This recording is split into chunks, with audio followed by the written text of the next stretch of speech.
Welcome back, guys! Or if you're new to my channel, this is Automotive Anonymous, and it's currently June of 2025 as I film today's video, which means it's been a literal year since we've purchased our 2025 Subaru Forester Premium. So after the last year and almost 5,000 miles, I've learned a lot about this platform, but I've also learned a lot about it by driving all the other trim levels, most of the hybrid trim levels, and even lifted and modified examples of this new generation Subaru Forester. So there's a lot of information that I can't wait to share with you guys. And if you get anything out of this 1-year update video, please consider liking this video. Comment your thoughts and opinions below, as well as your own Subaru ownership experience. I'd love to hear from you guys and connect in the comments below. And subscribe if you haven't already. Otherwise, let's get right into it. And believe it or not, but we actually set our sights on purchasing a Subaru Forester about 3 years ago, or a few months before I even had any idea that someday I would start a YouTube channel. What happened was my Subaru Outback Wilderness was in the shop to get its windshield replaced. Subaru of America thankfully covered that cost for us because it had the infamous passenger side window crack that just spontaneously happened one day when it was sitting in the garage, and that's what those vehicles, that model, is sometimes known to have happen. But when we got our rental car, it was a white Forester Sport. It looked really good. It had great visibility. With a little bit more research, we realized how affordable those were compared to what they compete against, and they're a top safety pick. There were honestly a lot of reasons to like the Forester, and it just felt like a fun, open, airy vehicle. Sure, it was kind of a fishbowl because it didn't have the tint like ours has on it, but honestly, about 3 years ago, we knew that we wanted a Forester, so we planned for that for about 2 years. When we finally decided to buy it, it was right when this new generation was first coming out in June of last year, and ours being a premium, MSRP would have been about $35,000. We did trade in at the time an 8-year-old Chevy Cruze that my wife purchased brand new as her first new car ever, so she was a little bit reluctant to let it go, but honestly, after first driving that Forester, she knew that someday this was the vehicle that she wanted. So we sold that car, traded it in, financed about $30,000, and because in college I watched way too much Dave Ramsey and I do not like debt, I especially don't like car debt, we paid it off the next month, partially because I had just sold my Mazda Miata, and just because we're not going to hold on to car debt for too long or purchase a vehicle that we can't actually afford to pay off. So we bought the Forester, but we didn't want a fancy trim level. We just wanted the premium to get the blind spot monitoring. It also had the power liftgate and the rear cross traffic alert, but we really just wanted the safety features because this, even if we didn't have those options, it's already a huge upgrade in safety and capability over the Chevy Cruze that we had before. And if this is going to be the upgraded family car and the family car that we take on road trips, we wanted it to be safe, but we also wanted it to be nice and affordable and, just a reasonable vehicle altogether. And I think this fit the bill really good. Speaking of the bills, this really hasn't had any. Gasoline is pretty cheap. It does average about 30 miles per gallon. And even on a recent interstate trip in the last week, going about 300 miles, it averaged just under 30 miles per gallon. And at those speeds, I do think that is fairly impressive. It also costs us about $83 a month for full coverage, which of course I would rather pay less for insurance, as I'm sure most people would. But I'm also sure that $83 is probably on the lower end of the spectrum to begin with, so I can't complain too much. And then it doesn't have any issues. We haven't had to pay out of pocket for anything else, but we do have a 10-year, 100,000-mile bumper-to-bumper and powertrain warranty on this vehicle. So unless something happens to it that's out of our control, we are planning to keep it around for quite a while as our new family car. The last one made it for 8 years. This one, we'll see, but hopefully at least 10 years because that's what the warranty is good for. And I will say I am super thankful that ours hasn't had any issues, and I really haven't heard about too many issues on the forums. Most of them are really one-off situations from what it seems like. Sometimes though, our front doors, the passenger and the driver's side, they do seem to have a little bit of a squeak depending on how hard you close the door, but all the fitment looks really good. I can't see anything rubbing, I can't see anything chipping away paint or anything that's actually malplaced. So I'm not sure what that is from. If you guys have experienced that too, comment below. And then even though there's only a little bit of rubber around the periphery on this vehicle, it's a little bit dusty under here. We have taken it on a number of gravel roads and trails, but it's actually pretty clean. It has had a few oil changes. I did forget to mention that in the last clip. So that is maybe a $30 to $40 expense each time if you do it yourself like I do. But overall, the engine has been flawless. The new software on this one, where it lost a few horsepower to gain a few torque down low, it just feels good. It feels healthy. It feels very stout. And then the 8-speed simulated CVT in the back down there, it's also great. Honestly, guys, the only issue I would ever have with a Subaru CVT is that it's not a 6-speed manual, and that if you ever had to replace one outside of warranty, they are very pricey. But as far as driving this vehicle, paired to the 2.5 liter, where this vehicle is mostly driven around town, it seems to do a phenomenal job. And while I would prefer a blacked out wheel or an aftermarket wheel, this wheel has also held up pretty well.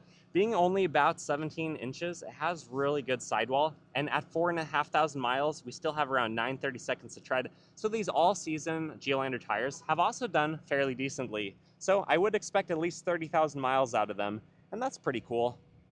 And even though I know we really haven't driven this vehicle a whole lot, for instance, in half the time I've owned my RAV4 hybrid, I've put twice as many miles on this. So we're driving that vehicle about 4 times faster than this one. But part of the reason that we bought this one and part of the reason why we bought the warranty and are planning on this being a very long-term family vehicle is because of the Subaru symmetrical all-wheel drive. When we decided a few years ago that this was probably the vehicle that we were going to purchase, I had already owned the Crosstrek for a couple years. I had owned the Outback Wilderness for almost a year, and I had experienced these in pretty harsh winter conditions, and I was pretty impressed with what they could do. Having owned Toyota trucks and an FJ Cruiser in the past, the Subaru's hands down handled so much better that I just knew that even if we don't drive it a lot, because my wife's car historically does not get a lot of the miles, I knew that we needed Subaru's all-wheel drive, and I really haven't been disappointed in the slightest. Sure, it might not get class-leading MPG, but knowing that you have this available when needed is awesome. Even on the factory all-season tires, it does do an okay job, and in 20, 30, 40,000 miles, whenever those need to be replaced, I'm sure we will get a Snowflake Mountain Peak rated tire like I did on the Toyota. But for now, this thing is awesome. Just knowing that we have it provides so much peace of mind, and you really can't put a price on that. And the whole time that we owned both this Forester and the Outback Wilderness, this was hands down our grocery getter. It's easier to park because it's about a foot shorter. It gets better MPG because it wasn't turboed and lifted like that vehicle. And it even has bag hooks, which are really cool, while still having about 30 cubic feet of room back here. And when you drop the seats, you have about 70. So this is a very practical, easy vehicle to live with on a day-to-day basis. The tailgate opens. It does open a fairly high, higher than like the Ford Bronco Sport, but not the highest in class. It is a little bit of a lift to get stuff up here, but then it's a flat loading floor, and the seats when they're down, if you have larger items, they really don't incline a whole lot, which is pretty neat.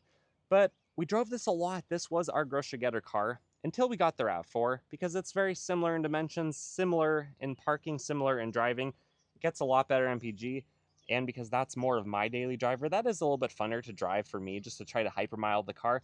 So the poor Subaru Forester really hasn't been driven as much the last half year since we got the RAV4 compared to when we had the Outback. But when we had just the Outback, this was hands down our grocery getter and driving around town vehicle. Additionally, this video is not sponsored or anything, but a company named Lost Horizon did send me a car camping mattress for my RAV4, and just for kicks and giggles, I did a comparison from that fitted RAV4 mattress to the Forester to see if it would fit, which you'll see on the video if it does, and how well it fits and how comfortable it is, and which of these vehicles, Toyota or Subaru, is a better car camping video. The results are interesting, as well as which one would do better, hybrid or non-hybrid, if you are someone who is interested in car camping. But I just wanted to shout them out because it was a really good product after all, and that's the only reason I accepted it, and then accepted it and showed it to you guys, otherwise I wouldn't have. But I also want to mention that these are cool vehicles for car camping, and where this is only about 15 1/4 feet long, I was a little bit hesitant to see if my 5'11" figure could lay down in the back comfortably, and surprise, surprise, it actually can. So check out that video if you want to see a little bit more on this vehicle, but you don't need a Subaru Outback if you are an average person under 6 foot tall to car camp in the back of your Subaru. And that's pretty cool and a very pleasant surprise. I honestly can't wait to take this thing out and try car camping with it again.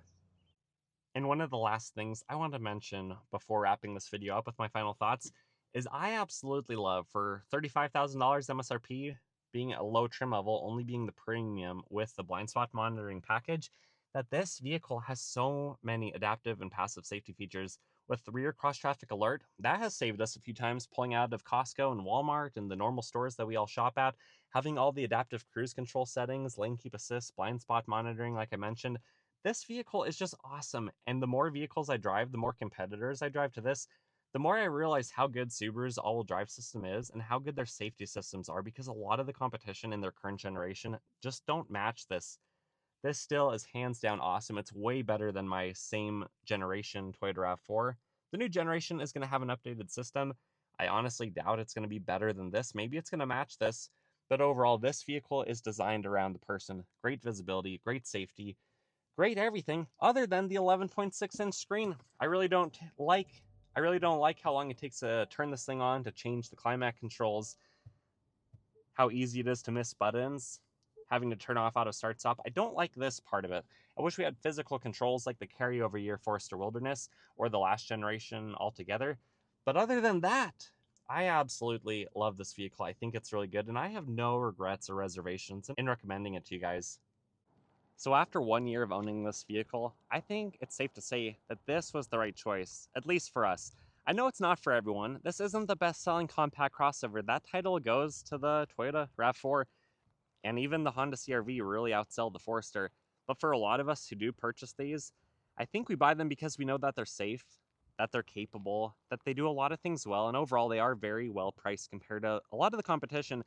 I don't necessarily think it's worth it for us to sell this to buy the hybrid. If you are considering one of those for the very first time and you haven't already purchased and gone through the depreciation of this new generation, sure, that might be the right vehicle for you. I have plenty of videos on the hybrid system, Forester, but honestly, I'm really happy with our choice. Getting 30 mpg, having a paid off vehicle that we just have to pay gas and insurance on and any other little expenses like that, this is a really fun vehicle. It's fun to know that it's always going to be there, always in the garage. It's stable, it's reliable, at least hopefully. And if not, that's why we bought a discounted 10-year warranty from the Twin Falls Subaru, so reference them. Ask for hundreds of dollars off and reference me. See what they do for you guys. But honestly, I have no regrets or reservations in recommending this. I think it's a really good vehicle, but I also live somewhere that gets a lot of snow certain years. I'm also someone who does physical therapy as my day job, and I work with people in accidents. So I really value safety, and I don't know of a compact crossover in this class of vehicle that is confirmed to be more safe than the Forester. I've also heard a lot of eyewitness testaments to how safe these are, and firsthand experience or family member experience from a crash that they had and how well they held up. So I'm a firm believer in the Subarus, although I'm not going to be too biased. If there are problems with these, you guys know I'll tell you. I also make issue videos, and I have a 7 issues video with this platform and this vehicle, and even the hybrids. So you guys are welcome to check out those if you do want to see some of my critiques. But overall, I'm very pleased with this vehicle, and I look forward to at least the next 9 years with it. But anyways, guys, what are your thoughts and opinions? If you got anything out of my review video today, please consider liking it. Comment all those thoughts below, and subscribe if you haven't already. Otherwise, I wish you the best. I hope you take care, and until next time, see ya.